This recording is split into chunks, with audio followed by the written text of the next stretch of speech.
Мына азыр жер үй алтын кеніне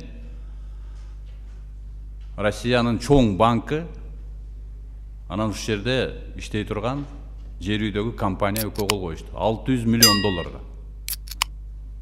Ал жерде да биздин миңдеген жарандарыбыз жумушчу орундалат. Миллиондогон акчалар биздин бюджетке келип түшөт. Бул да биздин ушул өнөктөштүгүбүздүн эң башкы, эң маанилүү долбоорлорунун бири деп эсептейм. Мындан тышкары Росгеология компаниясы 20 жылдын ичинде 1 миллиард 200 миллион долларга чейин инвестиция салабыз деп кол коюшту. Биздин геология боюнча эң башкы